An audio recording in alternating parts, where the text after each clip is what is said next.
we are here with Comics Price Guide presents Tales from the Geeks in Austin, Texas. Here at Dragon's Lair Comics and Fantasy. I'm Erin the Mechanic. I'm Michael Wolf. And nothing is weird here whatsoever. Not at all. Okay, so we have a little bit of news. Yeah. So if you're in Austin, Texas this weekend, we have HeroCon. In addition to that, this weekend is going to be Rooster Teeth Expo. So those are two awesome conventions that you should definitely consider going to this weekend.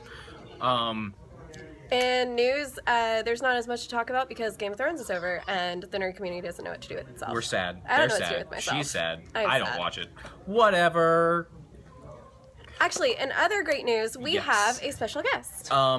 Someone from Robin the Web Series is here to talk about Hey, guys. Robin the Web Series. Hey guys, it's Gareth West. I'm executive producer for Robin the Web Series, and I play Robin, which is cool. And this is Claire, and she's also in Robin the Web Series. So there's that. I'm not in Robin the Web Series. Not yet, he's not. We've been trying to induct everybody. Is this low enough? Am I getting? You're just super we're in there. tall, We're in there. The prologue just came out, and our trailer has been out. Yeah, watch it, guys. It's good It's got a stuff. fight scene. It's We pretty will link nifty. it in the comments below. And our GoFundMe is up for a fundraising campaign. We will, Cayman, our director, Mika, who plays Spoiler, and I think even Owen, who plays Ives, are going to be at HeroCon this weekend as well. I will also be at HeroCon. So really, you can meet almost most of the cast and crew It's of gonna be Robin great. It's if you gonna go be cool. to HeroCon. Go check out our prologue. We're really excited about it. We're filming. Multiple times in these coming weeks. We have about like 3 or 4 shoots. We've already gotten a shoot done with David Fielding from Power Rangers, who's part of the web series. So we're real hyped about it. So Yeah. hopefully, you guys go check it out. It's going to be All super right. exciting and It's fun. going to be super cool. Yeah. So thanks, guys. Thanks, Robin. Thank you. That was Gareth West, everybody. Gareth West. I can say words. Yeah, so Robin the Web Series, definitely check it out. Yep. In other news, we have comics. We always have comics. Always come. You can't escape the comics. Can't escape the comics. So, first this week we have The Sweetness. I don't like the teeth. The teeth are Bobby, scary. I don't like the teeth. The teeth are scary. But The Sweetness is a story of intergalactic smugglers in a kind of isolationist future Earth. Very weird, very awesome. We actually have in our future Earth, we have a treaty with all other alien species that we will never interact with them. And so we're talking the stories of intergalactic amateur smugglers as they try to get stuff off of Earth to aliens. Well, space smugglers always seem like a good... I mean, they have a mean, good track record. We yeah. have Han Solo, Firefly... That was I can't think was of what I was another, going but, for. like, Yeah, those are two cool, two awesome examples. Those are great people. So that's gonna be it's the art is really bouncy, but there's something kind of horrific in the story aspect too. So it's kind of this interesting little bit of a counter tone clash, I'd say. It's pretty cool. I like it. In addition, next we have Jade Street Protection Services. Oh, yeah. Yeah. So the original tagline for this says, Sailor Moon meets the Breakfast Club. My opinion, this is more Sailor Moon meets, Donnie Darko. Oh. Yeah, a lot darker than Breakfast Club would like to make it out to be, but it is really cool. They are our magical girls, and they work at they go to school in a magical girl high school. There are magical girl transformations. There are magical girl transformations, and it is awesome. But they get, the main characters get called after class and for detention, and then they sneak out, a la Breakfast Club, and then they see something really dark and disturbing happening, and that is where Donnie Darko starts to become. But one of my favorite aspects is our main character is actually autistic. And she has serious difficulty speaking, but she can text. She can text like a madwoman, and so that's how she starts communicating with the people that she's trying to befriend. So it's really interesting. That's awesome. Yeah, it's really cool. It's really, really cool. So I'm really excited for it. I like the way the story's going, and I really feel like they're doing interesting diversity things there, which I really like. And then finally, we have proof of one thing and one thing only. Brian K. Vong is the best at everything. At everything. Everything. And Fiona Staples' art is really pretty. Oh my god, yes. So this is Saga Volume 6, which just came out. If you haven't good. read the first one, go read Saga. Go read Saga. Saga is probably one of my favorite stories of all time. I also feel like Saga, I mean, I assume everybody watching this channel in particular already likes comics, but it seems like Saga is definitely something that appeals to people who don't normally read comics. Yes, absolutely. Even though Saga, interestingly enough, is a story about a sci-fi verse fantasy like civil war, because of the way the characters are written and their core motivations and their desires, it's so real. It is probably, in my opinion, actually one of the most realistic comics on the market today. But at the same time, you have characters like Lion Cat, whose only line is lying, and is a cat. Lion Cat's awesome. Lion Cat is the best. But it's a truly beautiful story. It is. It's epic in scope and familiar in detail, which is really cool. I like that. That's way to put it. Is that all we have for That this is week? all that we have for comics this week. Well, don't forget to comment below if you got anything else you think we should have talked about. We hope to see you again. yes. So I am Claire from Counterpoise Cosplay, This is Bobby, the Minion. and we are signing off, sending it over to Cosplay Tips and Tricks With Counterpoint Cosplay. Counterpoise Cosplay. So All right, we'll see you on the flip later. side. Bye-bye. Bye.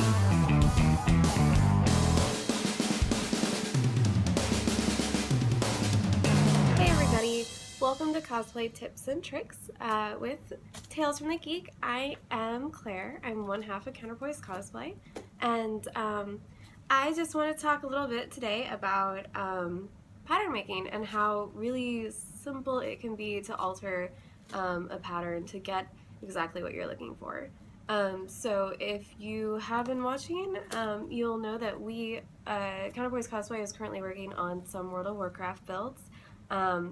The other half of Counterpoise Cosplay, Erin, broke her foot, so we are a little bit behind schedule because there's been a lot of, time and energy put into just the foot being broken.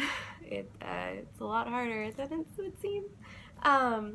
But so we're still looking on the World of Warcraft build. It's a little bit behind schedule, but we're pushing through. You can see progress pictures up on our Facebook page. We are going to be putting up like the whole fabric portions shortly. But I've been working a lot on the fabric stuff since I tend to handle more of the sewing stuff and Erin tends to handle more of the prop making and armor crafting and that sort of thing. So as I said, I wanted to talk a little bit about how really simple it can be to alter an existing pattern to get a shape that you're looking for, and that way you don't have to start from scratch, because pattern making sounds intimidating, but if you have a place to start from, it's really not that hard. So even if you're not altering a pattern, it can be really good practice to transfer your pattern off of like kind of the thin flimsiness that it comes onto either something more substantial or even just something that that won't ruin the pattern if you write on it and cut with it and all that sort of stuff. So you can be fancy and have like a lit table, or you can tape your pattern up on a window with like some butcher paper and trace over with it. Honestly, since I tend to burn through my patterns pretty quickly and I tend to alter, and I like to just mock up and be able to like ball it up and toss it away quickly if it doesn't work for me, I just use tissue paper. So I buy like, just like in the gifts wrapping section, a big thing of white tissue paper, and then that works for me. So I have an existing pattern piece. Ooh. This is one of the pieces for a cape. This is actually the process that I use to get to shape my cape for the World of Warcraft build. So all I did, honestly, I start with my existing pattern piece. So this is the front of the cape. I would just lay my tissue paper over it, and then I just have a straight edge and a pen, and I just go through and I trace the pattern. You can be as detailed as you want. It's kind of how if you work with patterns a lot, you kind of get to a point where like certain things become obvious, so you might not need to write them down or transfer them down, but transfer over as much detail as you feel you need to follow the pattern if you need to follow the pattern. So when I did this, I transferred over this is the front of the cape, and then I also traced the back of the cape. I think I already have it pinned over here, but you can see I have it pinned up on the dress form right now. What I did before I pinned it is I just kind of wanted to get a sense for what shape it would make.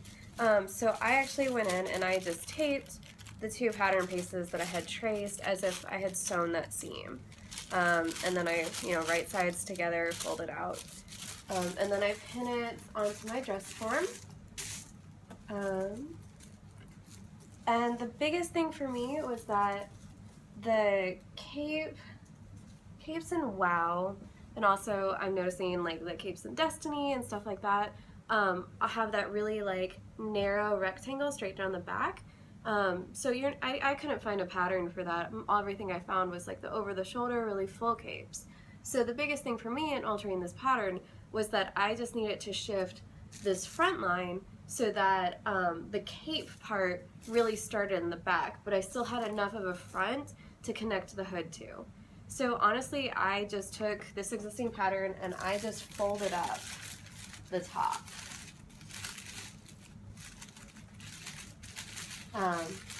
And I just kind of folded and played with it until I got the line that I wanted. And then honestly, sometimes I keep it super mocked up. It depends on how much time I have. For this, I wanted to make sure I had a really nice clean shape when I actually cut the fabric. So I took this, I unpinned it and I took it from the dress form and I transferred it onto a new piece of tissue paper, and I actually got it all into one piece. So instead of having that back piece and the front piece, I eliminated the shoulder seam. And I just have one final pattern piece. The important thing when making your own patterns, a lot of the times I just put the pattern up on the dress form and make sure that I get the shape that I want as my final product. So the biggest thing not to forget is to go ahead and add a seam allowance. I don't always put that on my pattern. I just always kind of make sure that when I'm cutting enough that I have a seam allowance. A seam allowance is basically you have your seam, you have to have something on both sides of the seam for the stitch to stay.